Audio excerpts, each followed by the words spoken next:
Si se acuerdan que ya habíamos empezado a ver este tema, ¿no?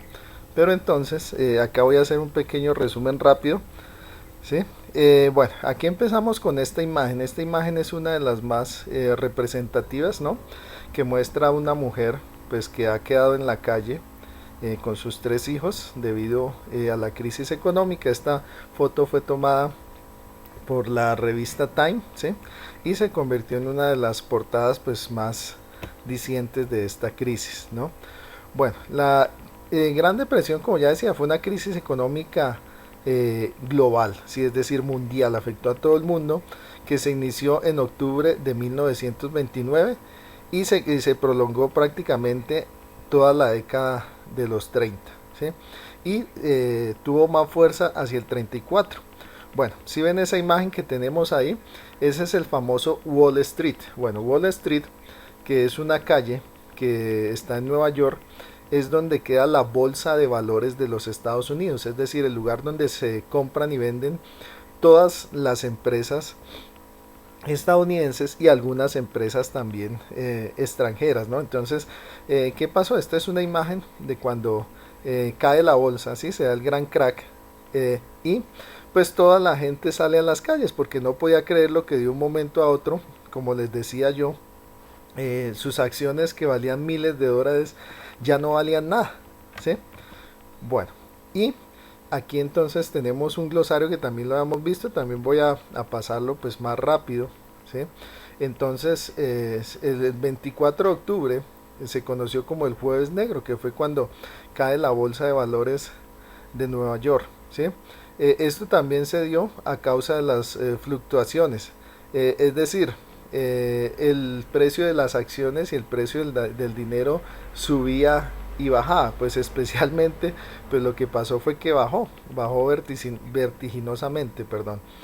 Y otro contexto es lo de los felices años 20 o los años locos. Entonces Estados Unidos, como les decía, después de la Primera Guerra Mundial, se convirtió en la primera potencia económica, política, militar, ¿sí? Las empresas eran las más grandes y pues los gringos pensaban que nunca iba a pasar, ¿no? O sea, algo como esto, o sea, ellos decían, no, vamos a seguir siendo la principal potencia económica. Bueno, la bolsa de Nueva York, como ya les decía, entonces era la bolsa donde se negociaban todas las empresas de los Estados Unidos y otras también de otras partes del mundo, ¿sí? Y pues era la principal bolsa que existía en el mundo, ¿no? Y pues cuando cayó la bolsa de Nueva York se dio algo que se conoce como efecto dominó.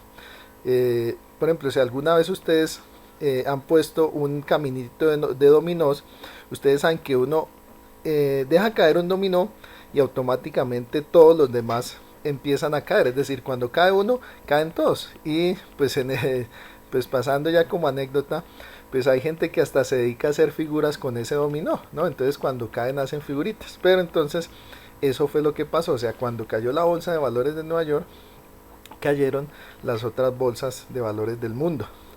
Bueno, el New Deal o el nuevo trato, ¿sí? Fue una serie de medidas económicas que hizo el presidente Franklin Delano Roosevelt para superar la crisis económica. Ahorita más adelante vamos a ver cuáles fueron esas políticas y esas medidas. Bueno, listo.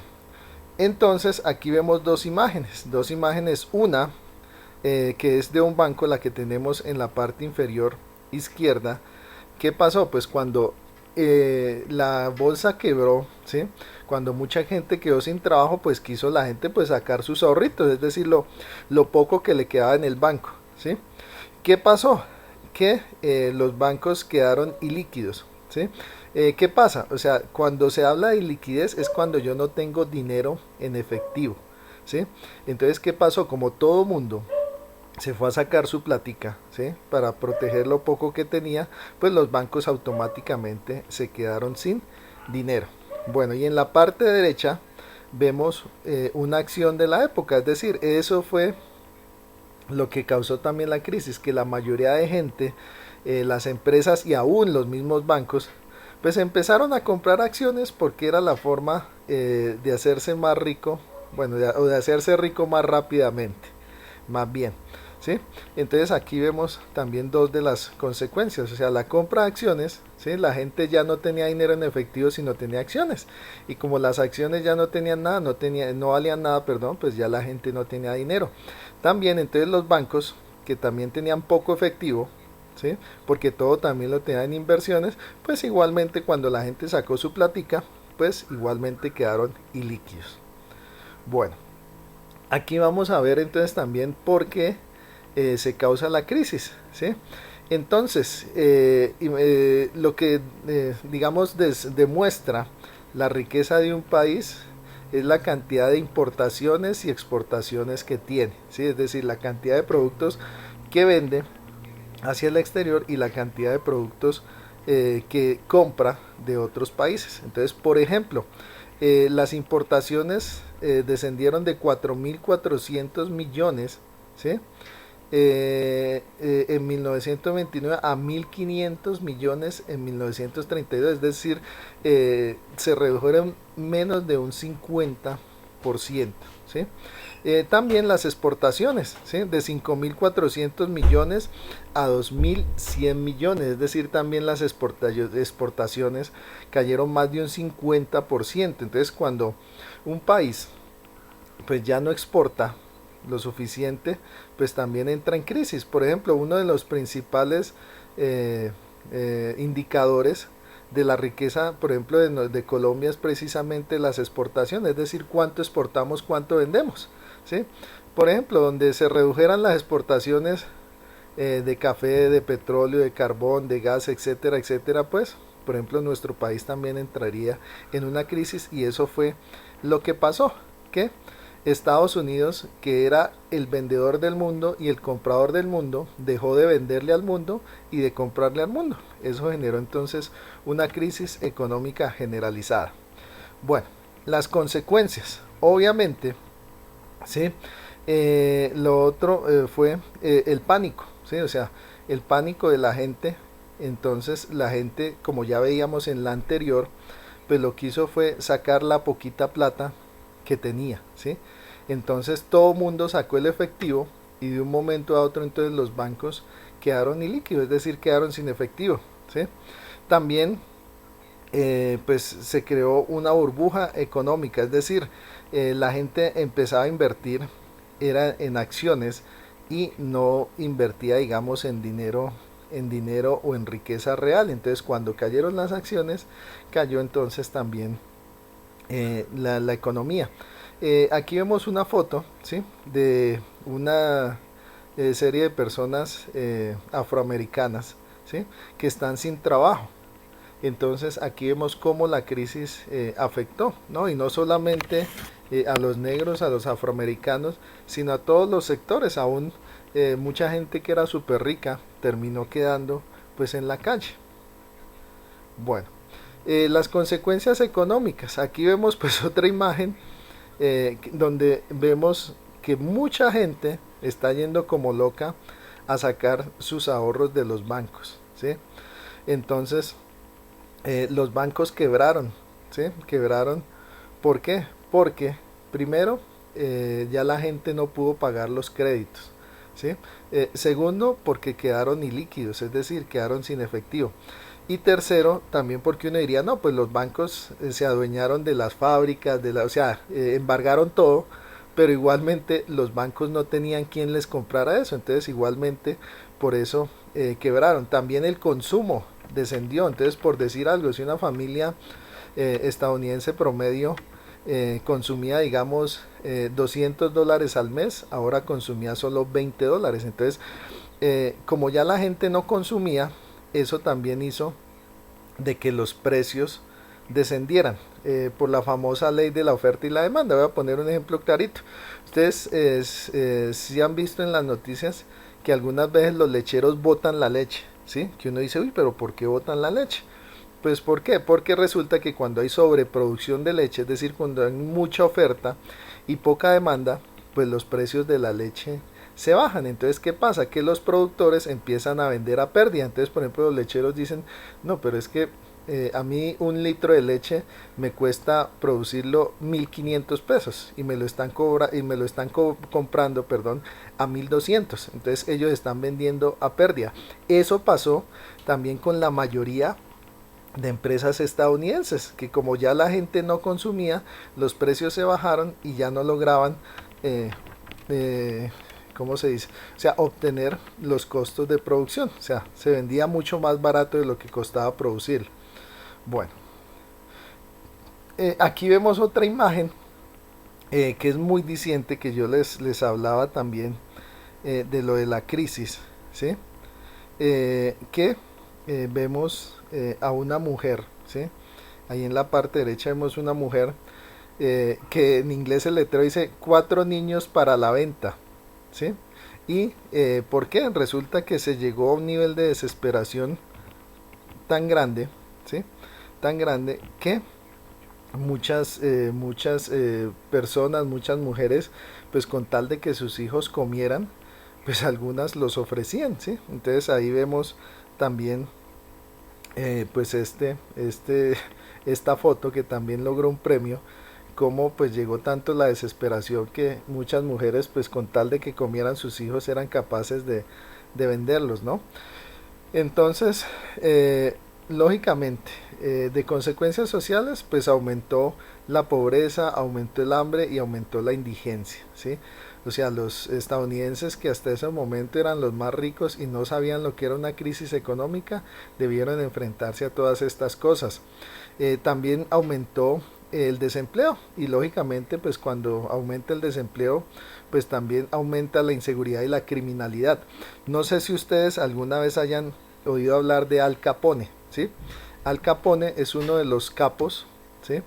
Del contrabando o de la mafia más grande que tuvo los Estados Unidos. Precisamente Al Capone surge o crea su imperio del delito y del contrabando precisamente durante la década de los 20 y los 30, ¿sí? Entonces eso también hizo de que aumentara la criminalidad y la inseguridad, ¿sí? Bueno, y también se deterioró el nivel de vida, es decir, de un momento a otro la gente perdía sus casas, sus carros, sus empleos y debía, digamos, como no tenía para comer, había algunos comedores que eran comunitarios, es decir, alguna gente que no le había tocado tan duro la crisis, entonces ellos creaban estos comedores comunitarios para que las personas que no tenían que comer pues pudieran comer. Bueno, aquí tenemos pues también dos imágenes muy distintas. O sea, en la parte superior izquierda tenemos una cafetería, ¿sí? Donde se daba sopa, o mejor dicho, se daba comida a los desempleados, ¿sí? Entonces ahí vemos las grandes filas de desempleados que no tenían que comer, que iban a estos comedores comunitarios donde podían obtener pues alimento gratis. También vemos pues un hombre un hombre adinerado, porque o sea, ese carro que ustedes ven ahí es como por decir algo, un Ferrari o un Lamborghini de esta época, es decir, era un auto de super lujo, ¿sí? Y este hombre que ha perdido todo, pues está vendiendo su carro a menos de una tercera parte del precio que valía, ¿sí? O sea, como les digo, ese era un auto de super lujo de la época y este hombre, pues por el desempleo y al haber perdido todo su dinero pues está prácticamente regalando su auto y esto fue algo que se vio pues en todos los Estados Unidos. Bueno, y aquí ya llegamos al New Deal o el nuevo trato, ¿sí? Que fue una política económica que creó este señor de acá. Este señor de acá es uno de los presidentes más queridos y más reelegidos de los Estados Unidos, que se llamó Franklin Delano Roosevelt, ¿sí? Entonces Franklin Delano Roosevelt inició una serie de políticas económicas que trataron de solucionar la crisis económica. Si bien no lo logró del todo, ¿sí? Pero logró también que los Estados Unidos se recuperara de la crisis. Por eso fue tan querido este presidente, ¿no? Y aquí vemos, pues en la parte inferior izquierda, vemos una digamos, propagandas que se dan. Entonces, New Deal, el nuevo trato, trabajos, el gobierno dando trabajos, government jobs, ¿sí? Entonces, esta era, y entonces aquí vemos también otra imagen de lo que era la publicidad que se daba Franklin Delano Roosevelt de New Deal o su nueva política económica, perdón, que buscaba entonces eh, eh, solventar la crisis. Bueno, entonces, ¿qué pasó? Lo primero que hizo Franklin Delano Roosevelt fue reducir el gasto estatal, ¿sí? Y a propósito, pues, de lo que se está hablando ahorita en boga, la dichosa reforma tributaria, pues, muchos economistas hablan de eso, o sea, el gobierno, ¿por qué no reduce el gasto? ¿Sí? Por ejemplo, hay un viceministerio de la creatividad, ¿sí? O sea, hay que quitar todos esos gastos que son inoficiosos para también hacer más eficiente el gobierno. Eso fue lo que hizo también Franklin Delano Roosevelt. O sea, redujo el gasto estatal, ¿sí? Y también él creó una serie de políticas que buscaban la estabilización económica. Ahorita vamos a ver cuáles fueron esas políticas. Bueno, el New Deal o el nuevo trato tuvo dos objetivos. Entonces, el primero fue reactivar la economía vía consumo e inversión, es decir, que la gente volviera a comprar, ¿sí? Y que la gente volviera a invertir, ¿sí? Y el segundo, establecer controles bancarios. O sea, ¿qué pasaba? Que los bancos se volvieron abusivos y por eso también vino la crisis. Hay algo que se conoce, por ejemplo, en Colombia, que es la tasa de usura, ¿sí? Que es el máximo interés que puede cobrar un banco por un crédito. ¿Qué pasaba? Que en los Estados Unidos, antes de la crisis, pues los bancos cobraban muy por encima de la tasa de usura. Pues ¿qué pasaba? Que la gente, como quien dice, les pagaba la gana porque les estaba yendo muy bien, porque las empresas vendían bastante, porque la economía iba bien. Pero ¿qué pasó? Que al final todos esos abusos, todas esas tasas de interés tan altas, pues terminaron también trayendo la crisis. Entonces, una de las políticas que hizo Franklin Delano Roosevelt fue controlar a los bancos, es decir, que los bancos tuvieran, o sea, se estableciera una tasa de interés máxima que podían cobrar los bancos y que no se tenían que pasar de ese interés. Bueno, también tuvo unas medidas monetarias y aquí pues vemos también algo interesante, ¿sí? Entonces la Reserva Federal, que es como el banco central, ¿sí? El banco central del Estado, ¿sí? Empezó a dar créditos, ¿sí? A dar créditos y a cobrarlos a tasas de interés muy bajitas, ¿sí? Entonces, ¿qué pasa? La Reserva Federal, por ejemplo, empezó a comprar las deudas de los campesinos, de los empresarios, ¿sí? Y a renegociar los créditos para que ellos tuvieran con qué pagar y así también reactivar el consumo. Algo importante también, aquí se empezó a abandonar el patrón oro. El patrón oro ya prácticamente ningún país lo tiene. Bueno, ustedes no alcanzaron a conocer, pero en Colombia, más o menos hasta los años 80, toda nuestra moneda decía 100 pesos oro, 20 pesos oro, 50 pesos oro. ¿Por qué decía eso? Porque efectivamente, ¿sí? Nuestra moneda estaba sustentada en las reservas de oro que tuviera el Banco de la República. En los Estados Unidos también era así, ¿sí? Entonces, ¿qué pasó? Se empezó a abandonar el patrón oro para favorecer también las exportaciones, ¿sí? Entonces, ¿qué pasó? También se empezó a recoger todo el oro que tenían los ciudadanos, ¿sí? Y ese oro se empezó a cambiar por dinero del gobierno, ¿sí? Entonces todo esto también fue para fortalecer la economía, ¿sí? Porque cuanto más oro tuviera en reservas la Reserva Federal, pues más fuerte pues era este banco. Bueno, otro de las políticas fue la ley de ajuste a la agricultura, ¿sí? Entonces, esta ley de ajuste a la agricultura, primero, limitó la cantidad de producción. Por ejemplo, si yo era un productor de trigo, ¿sí? Y resulta que antes de la crisis, pues yo producía, digamos, 20 toneladas de trigo al mes, pero resulta que ya con la crisis yo solo vendía 10 toneladas. Entonces, ¿qué pasó? El Estado me dijo, listo, señor agricultor, como usted lo que va a vender son 10 toneladas y no 20, entonces usted únicamente va a producir, ¿sí?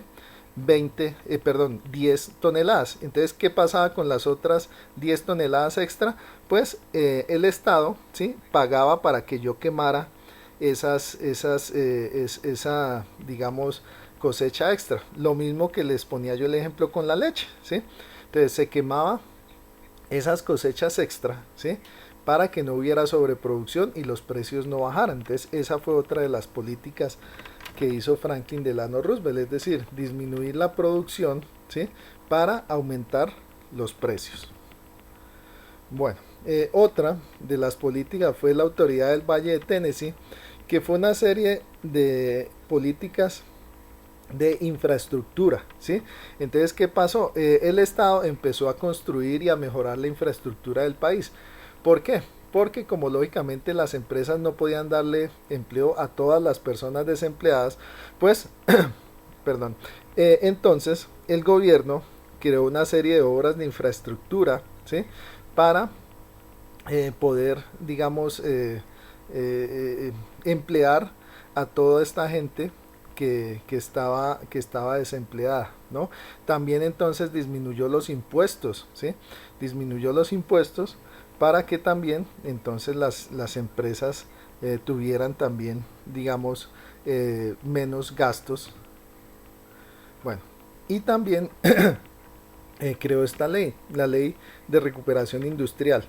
Entonces, acá, digamos, el gobierno hizo o intervino, así como intervino los bancos, ¿sí? Intervino también las empresas, ¿sí? Entonces igualmente, por ejemplo, pongo otra vez el ejemplo de mi empresa de zapatos. Entonces el Estado me dijo, listo, señor David, usted ya no va a vender esos 1000 pares, ¿sí? Eso va a ser producción que le va a quedar. Entonces usted solamente está autorizado a producir los 100 pares que usted vende, ¿sí? Entonces, pues al yo no tener sobreproducción, pues también hizo de que los precios tendieran a subir nuevamente, porque cuando había sobreoferta de productos, pues los productos tendían a bajar, ¿sí? También, entonces el gobierno, que es como algo parecido a lo que está haciendo el gobierno ahora, subsidiaba parte de la nómina. Entonces decía, listo, señor David, usted tenía 50 empleados, pero solo puede pagar 30. Entonces esos 20 empleados, el gobierno le va a ayudar, ¿sí? Le va a ayudar con un subsidio para la nómina. Entonces, esa serie de políticas también hicieron que poco a poco se empezara a reactivar la industria. Bueno, y el Cuerpo Civil de Conservación. Entonces, esto también creó algunos empleos, ¿sí? Sobre todo en lo que tenía que ver con la parte ecológica, entonces como guardabosques, reparación de carreteras. Bueno, entonces este cuerpo civil servía para que también aquella gente que no logró emplearse ni con la construcción de infraestructura ni con los subsidios a la nómina de las empresas, pues también pudieran obtener empleos con el gobierno, en este caso pues conservando lo que era la infraestructura. Bueno, y acá entonces ya vamos a llegar al siguiente tema que va a ser la Segunda Guerra Mundial. Y una de las causas también de la Segunda Guerra Mundial, pues fue directamente la Gran Depresión, ¿sí? Entonces, ¿qué pasó? En Europa también les tocó muy duro, ¿sí? Lo que fue la Gran Depresión. Entonces, ¿qué pasó? En el caso de Alemania, ¿sí? De Alemania, entonces la Gran Depresión tocó también duramente a sus empresas, ¿sí?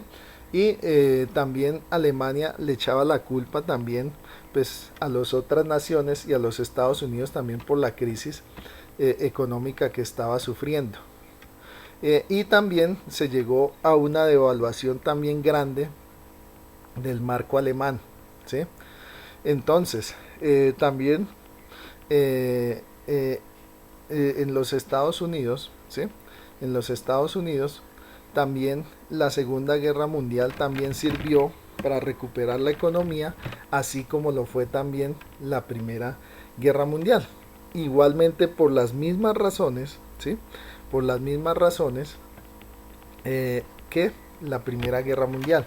Entonces, ¿qué pasó? Estados Unidos empezó a desarrollar una industria militar, ¿sí?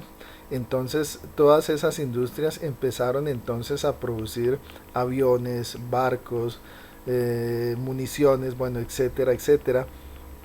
Y eso sirvió entonces también para que se reactivara también la economía, es decir, los Estados Unidos creó una economía de guerra, ¿sí? Una economía de guerra donde pues la guerra sirvió porque pues toda esta producción reactivó nuevamente la economía.